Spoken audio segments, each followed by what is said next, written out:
कैसे हो मेरे भाई बंधु। आई होप आप सब बढ़िया होंगे और अपनी स्टडीज प्रॉपर तरीके से कर रहे होंगे। तो एक और नए लेक्चर के साथ हम हाजिर हैं अपने क्लास 11 केमिस्ट्री का। तो जैसा कि टाइम टेबल के हिसाब से हम चल रहे हैं, कल हम लोग का क्लास 12 का लेक्चर गया था क्लास 10 के साथ, आज क्लास 10 के साथ क्लास 11 का लेक्चर जाने। तो आज का टॉपिक है हमारा कॉन्फर्मेशन आइसोमर्स, हम लोग आज पढ़ने वाले हैं। और इसी के साथ हम लोग का आज का क्या हो जाएगा, इस लेक्चर के साथ हमारा आइसोमेरिज्म वाला टॉपिक हो जाएगा फिनिश।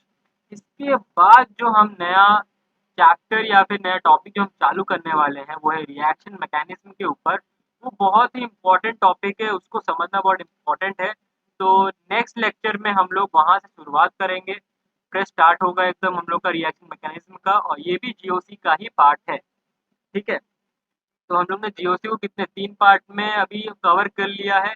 पहला पार्ट था हमारा जीओसी जो ऑर्गेनिक जनरल था, इंट्रोडक्शन था। उसके बाद हम लोग ने पढ़ा था आईपीएससी नोमेनक्लेचर, और अब हम लोग जो पढ़ रहे हैं वो आइसोमेरिज्म है, उसको आज हम फिनिश कर देंगे इस चैप्टर इस टॉपिक के साथ। चलिए, बिना किसी टाइम को वेस्ट किए अब हम लोग अपने टॉपिक की तरफ बढ़ते हैं। तो हमारा टॉपिक है कॉन्फर्मेशन आइसोमेरिज्म या फिर कॉन्फॉर्मर्स। अब ये कॉन्फॉर्मर्स होते क्या है?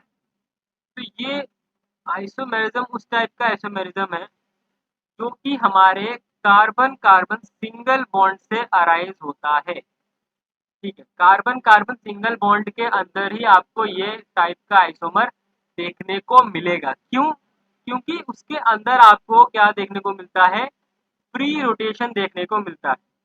ठीक है, अगर मैं बात करूं, कोई मैंने यहाँ पर एक क्या बनाया है, मान लीजिए ये मैंने एक बना दिया है क्या, इथेन। ठीक है, ये मैंने इथेन बना दिया। अब यहाँ पर आप देख सकते हो, यहाँ पर कार्बन कार्बन सिंगल बॉन्ड है, जिसके कारण क्या हो सकता है, हम इसको फ्रीली पकड़ के क्या कर सकते हैं, रोटेट कर सकते हैं, दाएं बाएं ऊपर नीचे कहीं पर भी फ्रीली क्या कर सकते हैं, रोटेट कर सकते हैं। तो इसके अंदर फ्री रोटेशन पॉसिबल है। तो इसके अंदर हम अलग अलग इसके कॉन्फॉर्मर्स देखने को मिलता है। बेसिकली कॉन्फॉर्मर्स को ही क्या बोला गया है यहाँ पर, रोटेशनल आइसोमर बोला गया है। ठीक है, तभी ये आपको कार्बन कार्बन सिंगल बॉन्ड में दिख रहा है।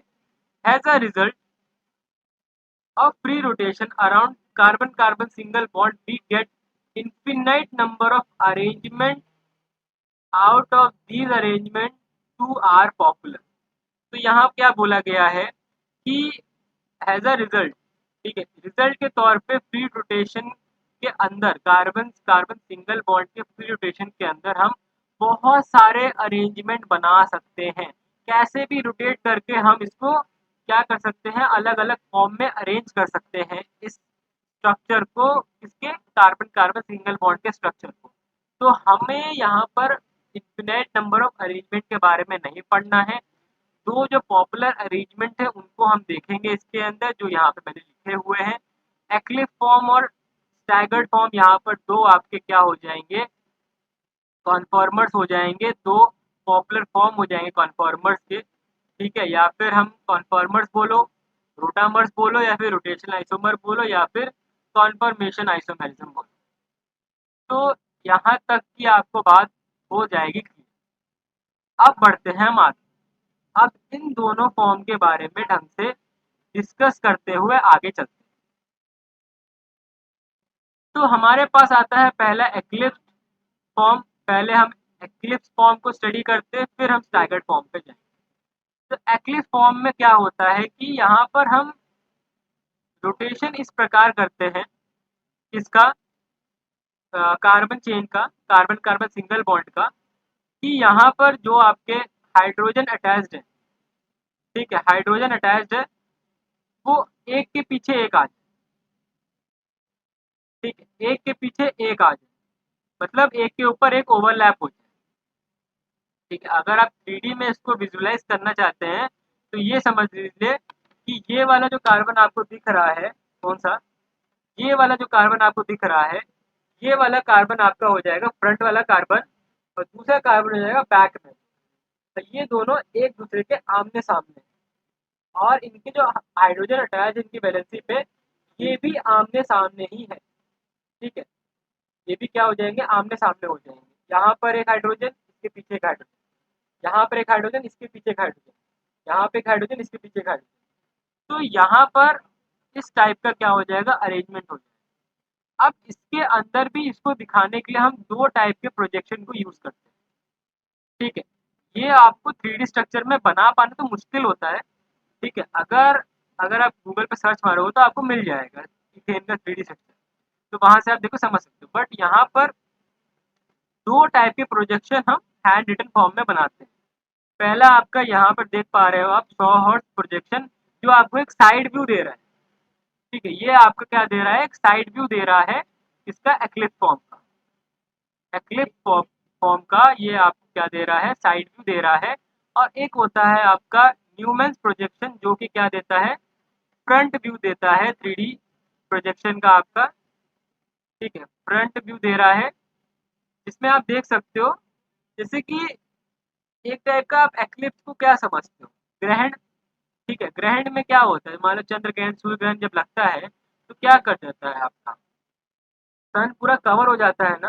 तो वैसे ही आपका क्या कर ले रहा है, एक कार्बन, एक जो आपका मीथेन वाला ये मैं ले रहा हूँ, एक जो आपका मीथेन है, दूसरे वाले मीथेन को क्या कर ले रहा है, कवर कर ले रहा है, ढक दे रहा है एक बार से। ठीक है, और इथेन स्ट्रक्चर फॉर्म हो जा रहा है थ्री डी में। तो ये इसका एक्लिप्स फॉर्म हो जाएगा किस प्रोजेक्शन के अंदर, न्यूमैन्स प्रोजेक्शन के अंदर। और ये एक्लिप्स फॉर्म हो जाएगा आपका 100 हॉर्स प्रोजेक्शन के अंदर। आई होप आपको ये वाला पॉइंट क्लियर होगा। ठीक है, अब वैसे ही अब अगर हम बात करें स्टैगर्ड फॉर्म, स्टैगर्ड फॉर्म में क्या होता है, आपका जो भी कार्बन के अंदर हाइड्रोजन अटैच्ड है वो एक दूसरे के क्या रहते हैं, अपोजिट रहते हैं। ठीक है, सिंपल आप क्या काम कर सकते हो, एक को आप स्टिल रखो, दूसरे वाले कार्बन को क्या कर दो, रोटेट कर दो। यहाँ पे क्या किया, देखिए यहाँ पे दोनों कार्बन एक दूसरे के आमने सामने थे। ठीक है, अब क्या करना है, स्टैगर्ड फॉर्म में एक वाले कार्बन को, इस वाले कार्बन को क्या करना है, आपको स्टिल रखना है, इस वाले कार्बन को क्या करना है, रोटेट कर देना है। आप देख सकते हो मेरी उंगलियों, आप क्या पहचानो, मेरी उंगलियां हैं हमारे हाइड्रोजन। ठीक है, तो ये हाइड्रोजन क्या हो जाएंगे, अपोजिट डायरेक्शन में चले जाएंगे। तो यहाँ समझ लीजिए, ये मेरा हाथ था, इसको मैंने घुमा दिया, ये मेरा हाथ था सीधा, इसको मैंने घुमा के उल्टा कर दिया। ठीक है, जिसके कारण क्या हो गया, नीचे वाले जो दो हाइड्रोजन थे ऊपर चले गए, और ऊपर वाला जो एक हाइड्रोजन था वो नीचे आ गया। तो ये दोनों एक दूसरे के अपोजिट हो गए। ठीक है, in this form atoms are present opposite to each other. तो ये हो गया 100 हॉर्स प्रोजेक्शन, इसका साइड व्यू दे रहा है, और ये फ्रंट व्यू है। फ्रंट व्यू आपको कैसे ऐसा दिखेगा। ठीक है, तो आई होप आपको स्टैगर्ड और एक्लिप्स फॉर्म में डिफरेंस क्लियर हो गया होगा। ठीक है, और ये दोनों 100 हॉर्स और न्यूमैन्स प्रोजेक्शन भी आपको क्लियर हो गया होगा। 100 हॉर्स आपका साइड व्यू देता है थ्री डी ऑब्जेक्ट का, और न्यूमैन्स प्रोजेक्शन आपका फ्रंट व्यू देता है। अब कुछ और डिफरेंसेस इसके बारे में देखते हैं। तो यहाँ अगर आप देखें, कार्बन कार्बन और कार्बन कार्बन और कार्बन हाइड्रोजन के बीच में कुछ एंगल्स फॉर्म होते हैं। ठीक है, इस प्रोजेक्शन इस फॉर्म के अंदर। तो यहाँ पर 120 डिग्री, 240 डिग्री और 960 डिग्री तक का आपको रोटेशन देखने को मिल जाएगा। और अगर वही बात करें स्टैगर्ड की, तो स्टैगर्ड में आपको 60, 180 एंड 300 डिग्री तक का रोटेशन देखने को मिल जाएगा। अगर मैं बात करूँ, दोनों के अंदर मैक्सिमम स्टेरिक स्ट्रेन होगा, मतलब मैक्सिमम क्या होगा, स्टेरिक हिंडेंस आपको देखने को मिलेगा। क्योंकि यहाँ पे देखिए, दोनों तरफ हाइड्रोजन हाइड्रोजन हाइड्रोजन हाइड्रोजन आपस में क्या करेंगे, रिपेल करेंगे एक दूसरे को। ठीक है, दोनों तरफ से फोर्स लगेगा, अगर ये इस तरफ जाएगा तो इस तरफ भी फोर्स देगा ये वाला हाइड्रोजन। ठीक है, और इधर से जाएगा तो ये वाला हाइड्रोजन भी इसको फोर्स देगा। तो यहाँ पे तो देख ही सकते हो, ये दोनों आपस में एक दूसरे पे फोर्स लगा रहे होंगे। तो दोनों तरफ आपको क्या देखने को मिलेगा, स्टेरिक हिंडेंस देखने को मिलेगा, वो भी मैक्सिमम रेट। ठीक है, दोनों दोनों ही तरफ में आपको मैक्सिमम रेट पे क्या देखने को मिलेगा, स्टेरिक स्ट्रेन देखने को मिलेगा। और अगर हम मैं बात करूं इंटर इलेक्ट्रॉनिक रिपल्शन की, ठीक है, आपस में क्या करने, इलेक्ट्रॉन्स के बीच में रिपल्शन की, तो आपको एक्लिप्स फॉर्म में ज़्यादा ही क्या देखने को मिलेगा, जैसे मान लीजिए आपका हाइड्रोजन का इलेक्ट्रॉन है और ये वाले हाइड्रोजन का इलेक्ट्रॉन, दोनों आपस में पास पास हैं, जिसके कारण क्या आपको देखने को मिलेगा, इलेक्ट्रॉन के बीच में मैक्सिमम रिपल्शन देखने को मिलेगा। यहाँ पे इलेक्ट्रॉन इलेक्ट्रॉन थोड़ा सा दूरी बरकरार रखे हैं, तो यहाँ पर आपको मिनिमम क्या देखने को मिलेगा, इलेक्ट्रॉन रिपल्शन देखने को मिलेगा दो हाइड्रोजन के बीच। ठीक है, अगर यहाँ पर आपका मैक्सिमम इलेक्ट्रॉनिक रिपल्शन है तो मैक्सिमम इलेक्ट्रॉनिक एनर्जी भी होगी, क्योंकि अगर एक इलेक्ट्रॉन के बीच में, दो इलेक्ट्रॉन के बीच में रिपल्शन लग रहा है तो वहां पे एनर्जी भी क्या होगी, कंज्यूम होगी, जिसके कारण एनर्जी भी मैक्सिमम ही इस्तेमाल होगी। यहाँ पे मिनिमम इलेक्ट्रॉनिक रिपल्शन है तो यहाँ पे मिनिमम एनर्जी का इस्तेमाल हो रहा होगा।